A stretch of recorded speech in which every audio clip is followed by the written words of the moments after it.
There are actually billions of people on the planet. You don't have to be the one to say yes to everything. It's that simple. And I wish I had always known it was that simple because I didn't. I really thought for some reason that if I didn't do certain things, the sky would fall.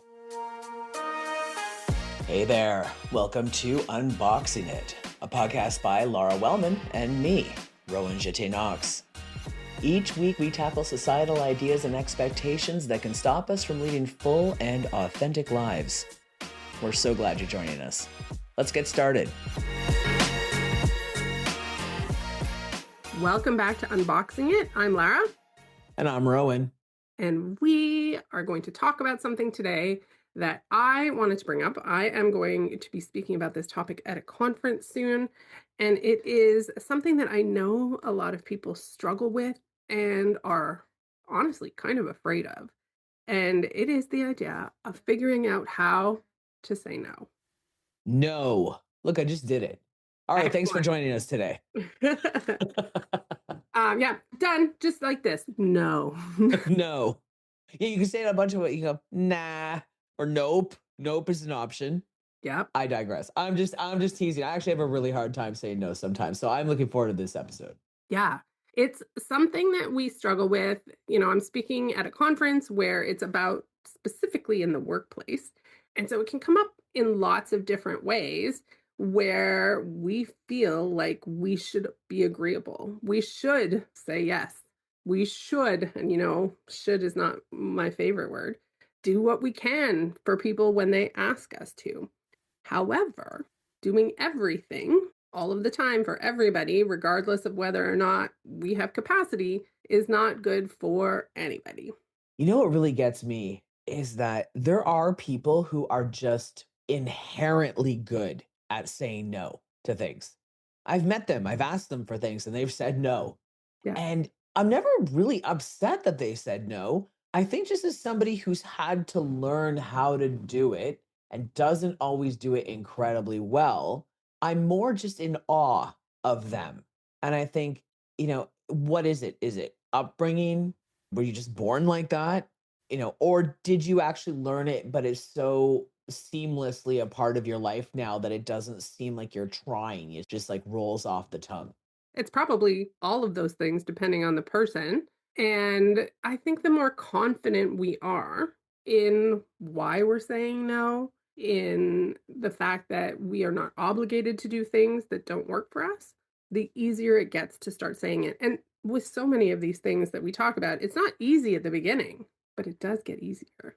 It does get easier from experience. It really does. But let's start at the beginning. Like, why do you think some people have a hard time saying no? We're meant to be agreeable. That's how we've been told to be, right? This goes back to all the societal expectations we have. We're meant to be agreeable. We're meant to try to be helpful as much as possible. We're meant to be selfless, and saying no might feel selfish. Ooh, that word. Mhm. Nobody likes that word. Nobody likes to align themselves with the idea of being selfish, right? Which is what saying no can feel like. If somebody asks you for something, and again, like I work with a lot of people in their businesses who struggle with saying no, and some of it is they no longer have the capacity to do it all. And they really want to help, right? Somebody's asking them for something and they want to be able to do it. So, how do you say no when it makes you feel like they need this help and I can do it? It feels so difficult and misaligned to say no. But again, we cannot do everything for everyone. It is simply not possible. So maybe also a bit of guilt or even shame. Like if I don't help this person, if I don't do this thing that I know I technically can do, if I don't do it, then I'm not a very good person. What does that say about me as a person? Right. Mhm. I also think there's definitely a gender imbalance here where women and people who were raised as girls and women tend to be taught extra that saying no is bad Mhm. and that the whole people pleasing element comes into it as well, right? We want people to like us. I say we, as for people who may not have listened to our other episodes, I am a transgender man and I spent over 40 years on the other side of things. So I come at this with a fair amount of experience too, personal experience. But we are taught that we're going to get ahead in life if people like us, right? And that we're going to have a happier life if people like us. So saying no flies in the face of that from a logical sense. And I think it takes a while to unlearn that.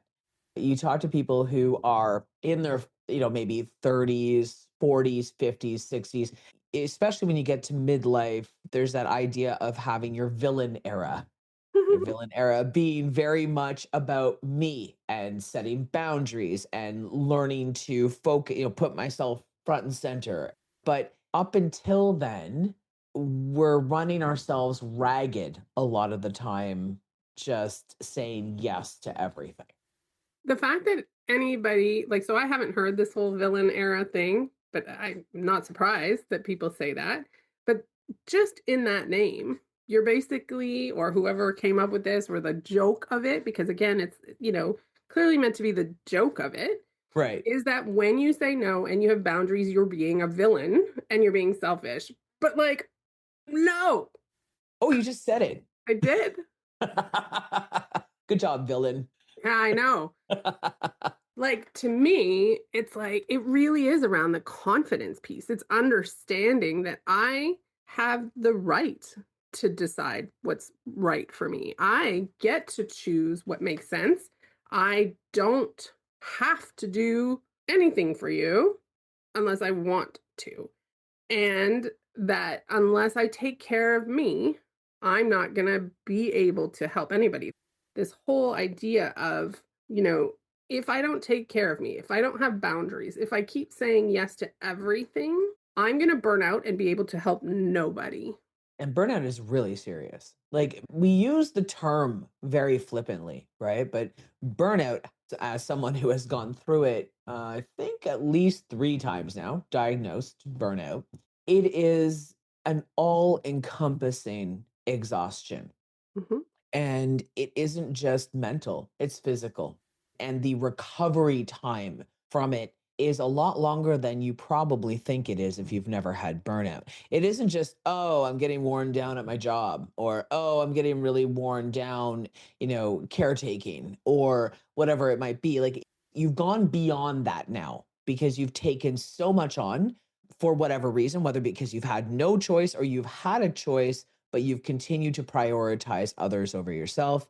Either way, it doesn't matter. It's not a blame game, but you get to the point where it is just, you cannot go a step further. Every day feels like the end of a marathon. Every single day feels like dread. The idea of taking one more thing on is so overwhelming that it's practically paralyzing.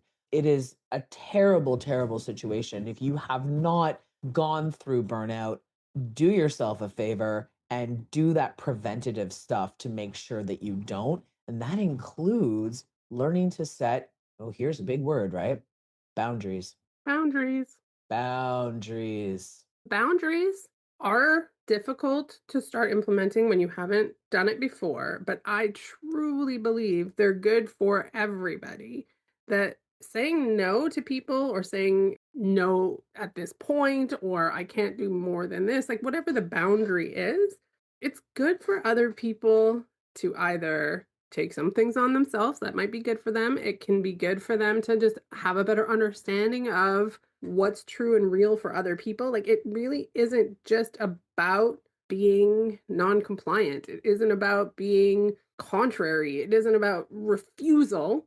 It's about making sure that things are working for people.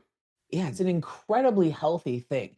There is a mindset shift because I think if you're not used to setting boundaries, and for years, I had no idea how to set a boundary. The idea of setting them does feel contrary. It does feel like suddenly I'm going to be a jerk to everybody.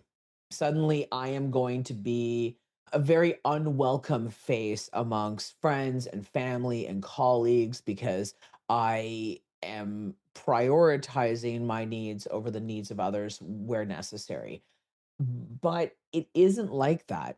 I'm going to say that yes, when you first start setting boundaries, there can be some people, because they're not used to you setting boundaries, where this new behavior comes up on your part, and there might be some pushback. There might be some pushback because they're like, whoa, what's this? What's Rowan doing now? You always do this for me when I ask. What do you mean you're not going to do that? What do you mean you don't want to go out tonight? What do you mean you can't get that report in on Tuesday and it has to be on Thursday? So, whatever it is, they don't know. And so, there may be some pushback. It is about having good communication. It is about being able to state what the boundary is. And first of all, it's about knowing why you're setting the boundary. What is it that is important here where you need to set a boundary? And how you're going to set the boundary, how you're going to deal with any pushback if somebody does push back against that boundary, and what the consequences will be if that boundary is not respected. That I think is the hardest part for a lot of people, don't you think? That idea of what am I going to do if somebody crosses that boundary? Mhm. It is difficult, and I remember the first time I heard somebody say boundaries aren't something that other people cross, it's something that you need to hold, right? So remembering that a boundary is something that you're responsible for, and you're gonna decide to what level you're gonna hold that boundary, right? Like, pre-figuring that out and knowing that it's your responsibility. You don't just tell somebody one day, don't ever cross this boundary, whatever it is. I don't want you to call me after 4 p.m. I don't know why that's my example. But if I don't want you to call me after 4 p.m. and you call me at 7 p.m. and I answer the phone and I say, why did you call me after 4 p.m.? I told you I don't like that. Versus, I don't answer the call after 4 p.m., right? Like some of it is about really holding what you say to be true so that people believe you, because if you say one thing and then behave differently, people aren't going to believe you. So they are going to keep trying to get you to do stuff. Yeah, I think abusive relationships aside, Yes. we do teach people how to treat us. That's just a fact, right? If I have a group of people in my life and I let that group of people make fun of me all the time, I let them leave me out of things all the time, I let them place me at the bottom, whatever it might be, all the time, at some point that's on me. Like if I recognize that this is happening, and if I recognize, say, that me saying things, maybe I try and set some boundaries, maybe and that's not working, at some point it becomes my responsibility to walk away. Hmm. If I'm in a really toxic work environment. Now, again, I always feel like I have to, this comes from being on Twitter for a million years before I finally left Twitter, where you say something and I was like, but you forgot about this and you forgot about that. So I feel like I need to preface this. Some people do not have the luxury of leaving a job for another job. Hmm. But let's say we're not in a terrible economic situation. If I continue to work in a toxic work environment and nothing is working, right? At some point, it's on me to find something else, right? Like, I think that part of saying no is taking your power back. Part of saying a boundary is taking your power back. And sometimes part of realizing that saying no, setting boundaries is not working and needing to move on is also taking your power back. Hmm.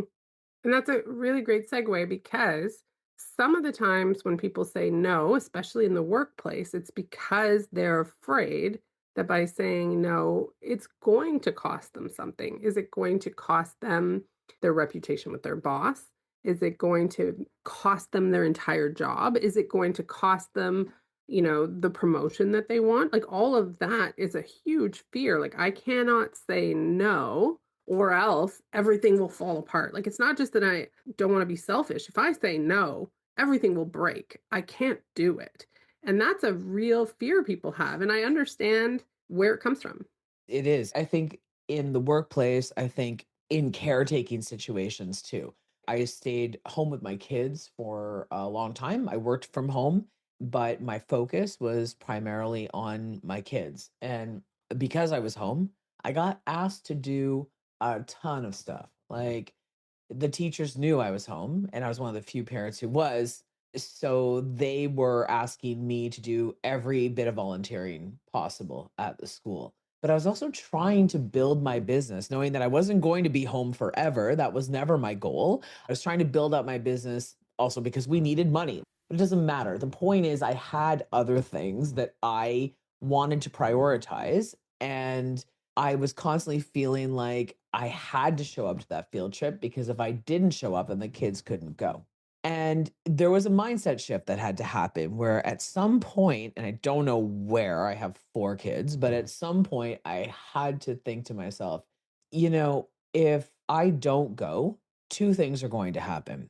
Either some other parent is going to take time away from their schedule to go and fill that need, or there will be 2 or 3 or 4 field trips that just don't happen because there aren't enough adults there for supervision. And other parents, if they want their kids to go on field trips, will have to make adjustments. But if I always say yes, nobody else is going to step up.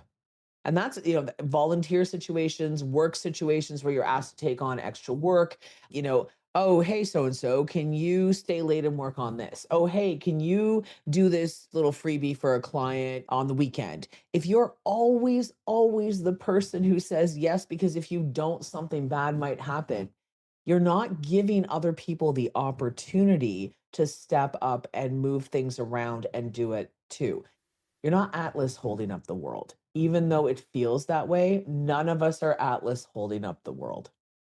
There I wanna say a million things again. Always, this comes up a lot for me. Number 1, even though I was home, I never volunteered for a single field trip. And I think partially because the very first time I volunteered in the classroom, my kid, like, freaked out when it was time for me to go. I was like, "Oh, it's better if I never come here again." Like, it just made it worse. Yeah, and I held that. It happened one time I volunteered in the classroom for my oldest kid, and then I was like, "That went badly. I am never doing this again." So, one of them is, like, you set that expectation that it should be you and you were needed partially yourself, right? Like, Of course. when the call came out that volunteers were needed, you were like, "I can do it, I should do it, and now I must do it." Like, that kind of step by step came to this place of really feeling obligated, and that's not necessarily true. In terms of, earlier you said some people are really good at saying no, and I think sometimes when people ask things, and it's so important to remember this, sometimes when people ask things, they are just asking because they don't know if you're gonna be able to say yes or no. And if you say no, they're like, "Oh, okay." And that is the end of it, right? Like, "I'm wondering if you could help me with this. I don't know if that's something you do." And you're like, "No, not really." So you're like, "Okay, thanks." And then we're done. But if you feel like you should say yes to anything that ever gets asked of you, and then you say yes, and then you resent the hell out of it because you didn't really want to do it, you're not particularly good at it. How did they have the gall to even ask you to do such a thing when that's not something you've ever done before? And so, like, this whole story of what it meant when they asked you and the need for you to say yes is a lot in your own head. And if you just say, "Oh, no, that's not something I do," and the other person's like, "Okay, great, thanks. I'm going to go ask the next person." Like, imagine if that's all it took to, like, sort of relieve you of this stress of saying no. Like, if some people are just going to be like, "Oh, okay, thanks." Yeah, there are actually billions of people on the planet. Mhm. So you don't have to be the one to say yes to everything. It's that simple. And I wish I had always known it was that simple, right? Because I didn't. I really thought for some reason that if I didn't do certain things, the sky would fall. Is that a tad narcissistic? Yeah, probably in retrospect. But really, it just came down to that is largely the message I received growing up. And I don't mean from my parents, I just mean in general, the message I received is you should be a kind person. And what does a kind person do? Well, a kind person helps others. So if you can help others, you should. So I just took that to mean I should always help others. And in my life, I have also, I mean, I've written 2 books. I'm an author, I'm a human rights activist, and I get asked to do a lot of free stuff. That was one of the first places that I learned I had to set boundaries around. Not because I don't want to help everybody, because I do want to help everybody I meet. I have a lot of empathy and my heart just breaks. I've been in really difficult situations myself. And when I see people struggling, it really hurts my heart. But I literally can't help everyone. And I can't help every organization that comes to me without a budget. Because if I do that, I have no more room in my life to do anything else. And the story that I told myself was if I don't help this organization, I'm a bad person. If I don't help this person, I'm a bad person. But that's all coming from me. It's not coming from them. And once I realized that I am a good person regardless, I'm a kind person regardless, then I realized that if somebody else, worst case scenario, I say no to somebody, and they don't think I'm a kind person, I don't have to take that on. I do Mhm. not have to take on somebody else's view of me. Also learned that on Twitter, by the way, because wow, do people have a lot of opinions about you who have never met you and have seen 300 words that you've posted in their entire life. But that's the thing. People form opinions. I don't have to take that on. I know who I am. So having a really good sense of self can help us learn to say no more effectively and more easily. I'd love to use this particular example to talk about like how do you say no in a case like that? Because I think part of this is in terms of a boundary, knowing what your capacity is. So if, for example, you really only have the capacity, the ability to take on one free speaking engagement per month, let's just use that as an example. It could be three per year, it could be one per week, like whatever actually works for you. You're going to set your own number. But let's say it's one per month and somebody comes and asks you to do something. If you already know the answer is, I would love to, but I only have the space to do one per month, and I already have something this month. But please do get in touch with me next year. Or if you want me to put something in the calendar, like you are able to then say, it's not you, it's simply the truth of the matter is I already have as much as I can handle right now. I have one spot per month. I'm not saying, no, I hate you. You're terrible. I don't want to help you. I'm explaining what's true. And that makes it a little less like you're being a bad person. Yeah, we don't have to yell no at people.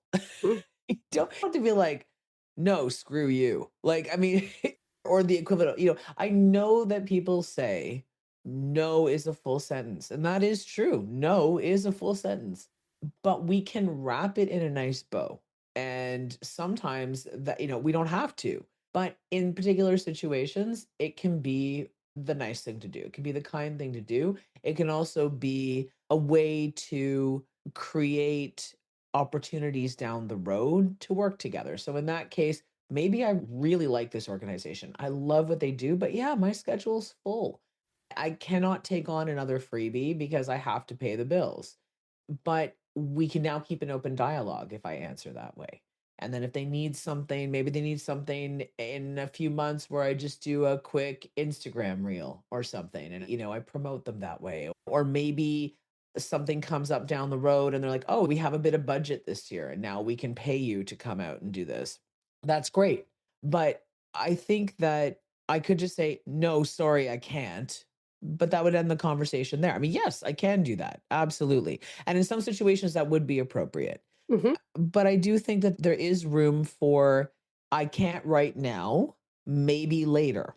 mhm. If that is true. I don't believe in saying that to just kind of push off say no because it's too uncomfortable to say no. So if you don't really mean that, don't say it. 100% agree. Yeah.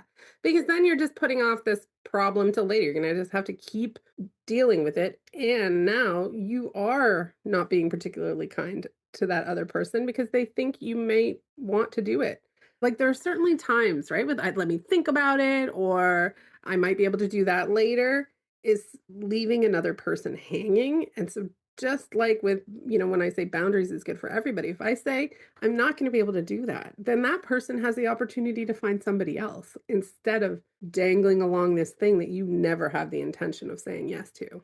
Exactly, exactly. And the other thing about boundaries is that they help us have a better relationship with other people because we're being more authentic. This is something I really, really wish I remembered the YouTube video that I got this from, but I was watching YouTube videos on boundaries way back when I was writing my last book, One Sunny Afternoon. And I have a chapter in it called Boundaries for Days because I was trying to explain how important boundaries are to mental health because they really, really are important. But one of the things that somebody had said, and it hit me like a ton of bricks, and I ended up writing about it in my book, was that when we are people pleasing, and I say this in the way of not setting boundaries and just saying yes to everything and being super agreeable, we're not being authentic. We're not being authentic people because in that moment, I'm just doing this to make you happy. That's not really who I am. And if I want to build a real relationship with you, if I want you to see me for who I am, not just see me for the person that I think that you want in your life or you want to work with or you want whatever it might be. That is a very inauthentic thing. I'm not lying to you, but I'm certainly not showing you who I am. Mhm. And I have really come to a place in my own life where I want everybody that I work with in any capacity, you, Lara, as well, right? To know that this is the person I am. This is the person you're recording a podcast with. This is the person you're friends with. This is the real me, as opposed to this is the me who records the podcast however you want to do it, when you want to do it, and just goes along with whatever it is that you want because that's not really me. That's just me trying to keep you around. That's not fair to me. And it's also not fair to you because at some point I'm going to hit my wall. I will get tired. I will get resentful. I will get whatever it is. And then we're going to have a problem. Right. Whereas if we're both really honest with each other and we talk about like, this is how often I can record a podcast, these are the topics I want to talk about. No, I don't really want to talk about that topic. I don't really have any interest in it, or I don't have a lot to say. If we're honest and authentic and we're able to comfortably say no to each other, we have a much better relationship and it flourishes. But if I'm constantly bending to you or you're constantly bending to me, that is not a healthy relationship with long term sustainability. For sure. So that's kind of like between colleagues, and like that's a lot of setting expectation, being real, coming up with plans, following through, being true to yourself. So then there's the other two dynamics, which is one, figuring out how to say no to a superior at work, for example. And the other one I see a lot is as small business owners not knowing how to say no to potential bad clients. So these are two situations where it feels a lot harder to say no than somebody you know pretty well and you feel like you're on equal footing with. Sure, because there's a power dynamic there. There's a power imbalance. You have a superior, we all know where that power dynamic lies, where they have more power than you. And if it's a client, well, I mean, not necessarily that they have more power than you, but this is someone who's paying you money as well, right? So there is that as well. And they're also somebody who could say, leave you a bad review. That could affect your business. I mean, there's all these different things. And I think that is again where we can wrap up a no in a kind way, Mhm. in a way that isn't super blunt, right? And I'm sure you have more advice on that, more suggestions than I do, because I've been very fortunate. I haven't worked with a lot of bad clients. And I also haven't for a long time worked in a 9 to 5 job where I have had a superior. So I think you should just take this one. Okay, so let's talk about dealing with a potential client. That's a really hard one because if somebody comes to you and wants to hire you, it feels like no matter what it is they want, you should want to say yes because they want to give you money. And that seems like a no-brainer, but it's not true. Yeah. Not every client is a good client. Not every client is a good fit for you. Not every client is somebody who is actually going to get the most out of working with you from your side of things. So, a couple of examples where setting expectations can really help in those scenarios. One is so a lot of the time, what I do and what a lot of my clients do is they have like an intake form, right? So, if you want to book a call, you're going to fill out a questionnaire that gives me a little bit of information about who you are.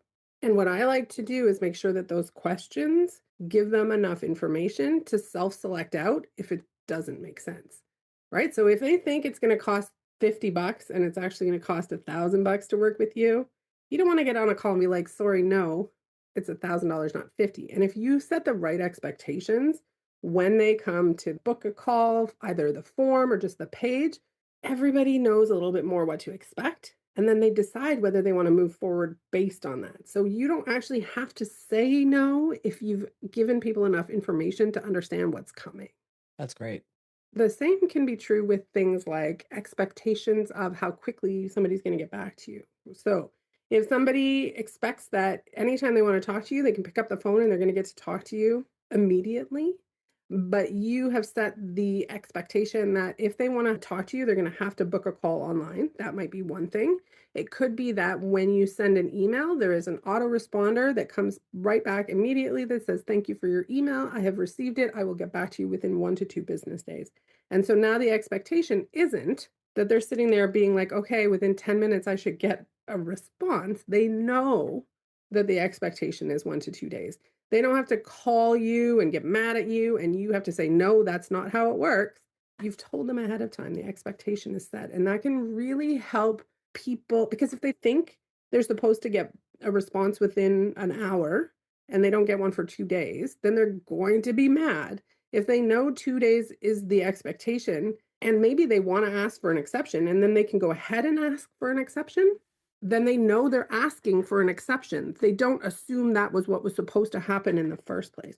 Setting expectations and laying it out there, it isn't even about setting a boundary. It really is just saying, like, this is how it works. We've spent time thinking about it. This is what we have the ability to do. And then it takes so much of the tension out of these things that could pop up. And not only does it set the right expectations, but if somebody tries to do something different, you can refer back to the thing you clearly said to them in the first place. It is very much like just setting expectations is kind of like setting these nice little parameters, even if you don't want to call them boundaries, you can call them nice little parameters around the relationship. Sometimes we forget that every interaction we have with other human beings is in itself a relationship. If you're going to be interacting more than once, if it's a client, if it's a boss, if it's a friend, whoever it is, like these are all relationships. And so setting those parameters around business relationships, that is a wonderful way to start things. It also just relaxes them as well, I think, right? So it's like, I know, for example, when I have had a therapist, and my therapist, when we meet for the first time, tells me everything about cancellation policies and confidentiality and whatever it might be. Like all these, is it appropriate to email? Is it appropriate to text? I know exactly what it is right away that I'm getting into. And then I can go, okay, now I know where the line is, and we can build that relationship around that. That's such a healthy way to do things. As a coach and a lot of other business owners, when I've laid it out like that, if they want more, I can potentially say, well, maybe it's time for us to move to the package where you have this access to me. Maybe it's time for us to do this thing where we get it done faster, but it costs a bit more money, right? Because you have what the original expectation is. And if you're saying, I hear you want something different, I understand, and you have the capacity to do it. Again, I'm not saying do it anyway, but if you actually do have, a different package, if you do have a different level, if you do have something like, well, I can get this done faster, but it does have a little bit of an additional cost, it's all laid out for you to refer to. You're not making any of this up on the spot. You've thought it through and you can refer to different things for different reasons. But yeah, I mean, you see that with personal trainers, for example, where they're like, okay, if you just want a nutrition plan and I just meet you at the gym once and get you started, it's this much. But if you want me to meet you at the gym 3 times a week and write you out a meal plan that isn't just, the nutrients you should eat every day, now we're moving into this. Like, I can do it, but it's going to cost you more because it's more of my time and energy. And being presented with these different options is wonderful. It's wonderful. And again, you set those expectations right from the start. And if somebody starts to expect more than what you've agreed upon, it is much easier to say no to that because you've already established what those boundaries are. So let's talk about now with your superior or your boss, which admittedly, I haven't worked in a regular setting with a boss for like almost 20 years. But I do know that part of it, again, is talking to people in terms of what is going to work best for you, right? If you want the best work on this project from me, right? If you want me to do a really good job, it's going to take this from me. If you also ask me to do this, either both are gonna be a little bit less good, or you need to change some deadlines or something.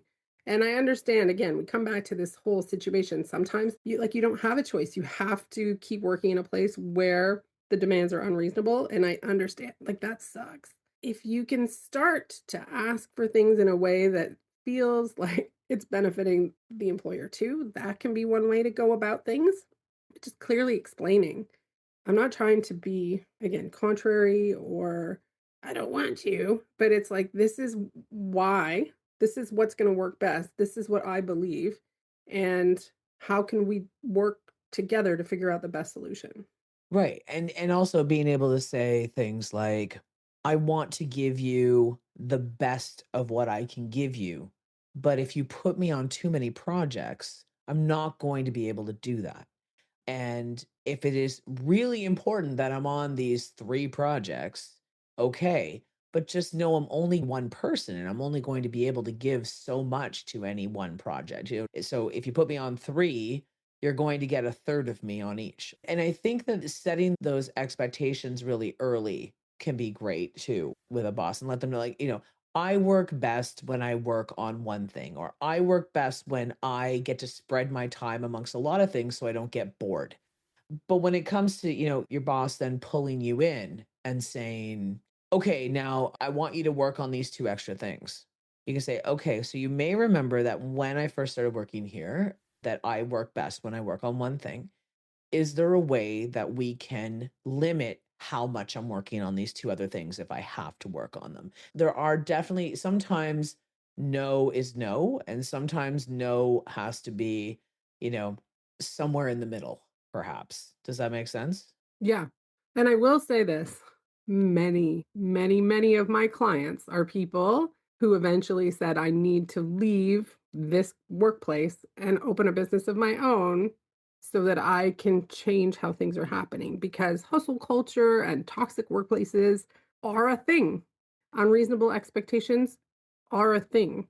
Wanting to do things differently is also a thing. And it's not for everybody, but there are people who are either starting their own business and doing things differently, or people who have started businesses that other people can go work for that are doing things differently. And some of what I hope comes from the conversations we have in this podcast is people thinking about things differently and knowing that overall, some things do need to change. The status quo is not working in a lot of ways. And we want to talk about the ways that overall some things can change.